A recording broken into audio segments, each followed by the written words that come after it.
我諗好多人都知道咧 ，Michael Jackson 咧，我心目中係有一個好重要嘅位置嘅。咁所以喺我屋企咧都有一個 Michael Jackson 嘅 corner。咁有幾樣收藏品咧係我覺得特別珍貴嘅。第一樣就係呢一幅油畫啦。喺2009年 Michael 去世嗰一年啦，咁我本來買咗 O2 Arena 嘅演唱會啲實質嘅飛嘅。喺佢演唱會之前一個禮拜咁，好不幸 Michael 就離世啦。繼續係攞住呢張飛冇退錢就去到呢個倫敦嘅 O2 Arena 啦。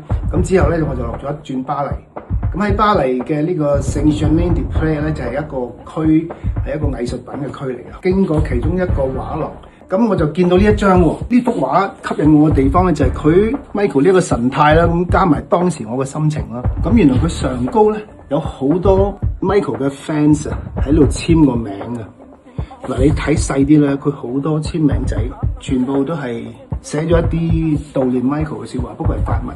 咁我覺得好特別咯。咁一路 keep 到而家，佢仍然係好靚咯。我覺得。第二份咧，呢一個咧係 Michael Jackson、Billie Jean 嗰一首歌嘅一張金唱片。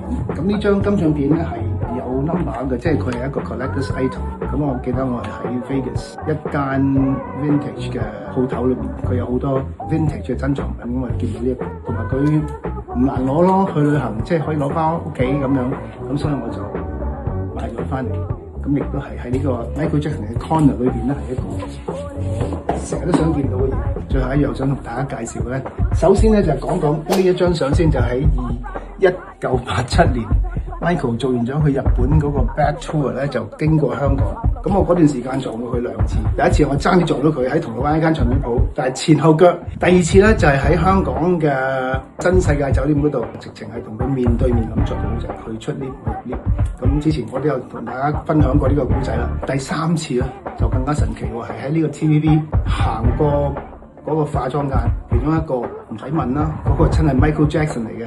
咁當時我個心就跳到砰砰聲，咁我就好希望可以借嗰次嘅機會咧，可以或者同 Michael 影張相啊，或者係簽個名咁樣。咁點知我入去嘅時候咧，我就着住一件我當時華星唱片公司嘅 T-shirt， 佢嘅經理人就誤會咗我係嗰邊嘅工作人員，問我嗰條鎖匙喺邊。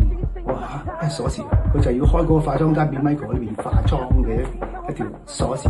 得，我即刻幫你問。咁啊，充當咗係工作人員就衝咗出去。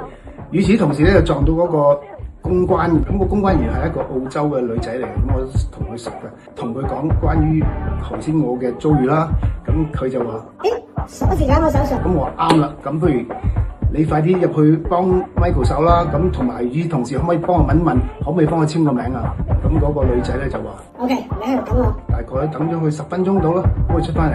而家 Alex 俾個優差你啦。咁你咧可唔可以幫 Michael 扮一個以前嘅中國嘅將軍，就着一套中國將軍嘅衫，就企喺 Michael Jackson 隔離。咁 Michael 咧就扮一個中國嘅皇帝，咁啊影一輯相。咁我梗係話 OK 啦。咁就出現咗呢張相喎，就係好開心嘅嗰日同 Michael 相處咗差唔多我諗有個半鐘嘅。之後 Michael 就好好啦，佢就將呢張相嗰個原圖咧就簽咗個名寄翻俾我。